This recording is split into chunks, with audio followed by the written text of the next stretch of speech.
নমস্কার বন্ধুরা, দিতির রান্নাঘর উইথ ব্লগ চ্যানেলে আপনাদের প্রত্যেককে স্বাগত। দেখুন, আজকে নিয়ে চলে এসেছি ভীষণ সুন্দর, খুব ইজি একটা পমফ্রেট মাছের ঝাল। এইটাও আমার মায়ের রান্না। তো আজকে আমার মা এই রান্নাটা কিভাবে করেছে চলুন দেখে নিন। তো দেখুন বন্ধুরা, এদিকে পমফ্রেট মাছের ঝাল করার জন্য মা কড়াইতে তেল দিয়ে দিয়েছে। তেল খুব ভালোভাবে গরমও করে নিয়েছে।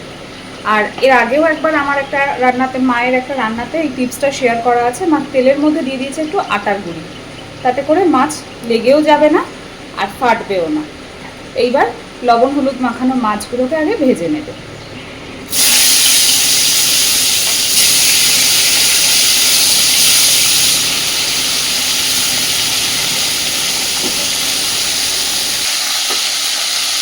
দেখুন, মাছগুলো বেশ সুন্দর করে ভেজে নিয়েছে।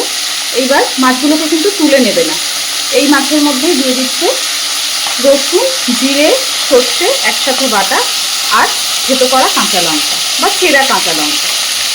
আবারও বলে দিই, রসুন, জিরে আর সর্ষে একসাথে বাটা আর কয়েকটা চেরা কাঁচা লঙ্কা। এই মশলাটা একেবারেই মাছের মধ্যে দিয়ে দিয়েছি।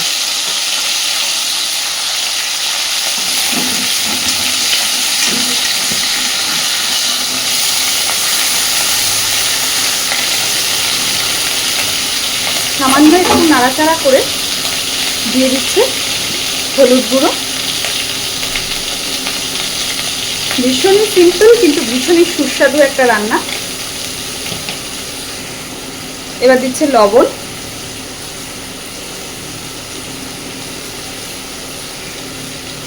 আর মশলাটা যাতে পুড়ে না যায় তাই জন্য মশলার বাটিটা ধুয়ে সামান্য একটু জল।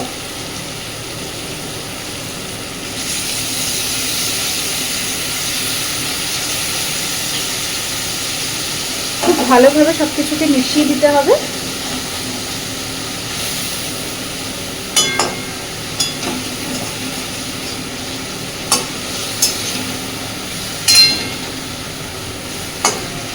দেখুন, মা খুব ভালোভাবে উল্টে পাল্টে মশলার সাথে মাছগুলোকে সুন্দরভাবে মিশিয়ে দিচ্ছে। দেখেই বুঝতে পারছেন দেখতে কতটা লোভনীয় হয়েছে। এবার দিয়ে দেবে খুব অল্প পরিমাণে একটু জল।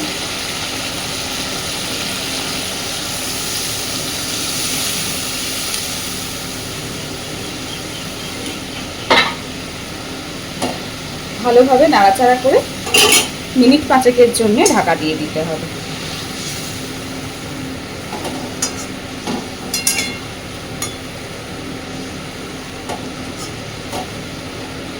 পার্শে মাছ, পমফ্রেট মাছ, পাবদা মাছ, এই ধরনের অনেক মাছ দিয়েই কিন্তু এই ঝালটা বাড়িতে ট্রাই করে দেখতে পারেন। খুব সুন্দরভাবে ফুটতে শুরু করেছে। এবার দিয়ে দিচ্ছে ওপর থেকে একটু কাঁচা সর্ষের তেল। আপনারা কিন্তু চাইলে ঘরে যদি ধনেপাতা থেকে অ্যাভেলেবেল থাকে তো ধনেপাতাও ব্যবহার করতে পারেন। বিশ্বাস করুন, এই মাছের ঝালের যে কি স্বাদ গরম ভাতের সাথে, একবার ট্রাই না করলে বুঝতেই পারবেন না।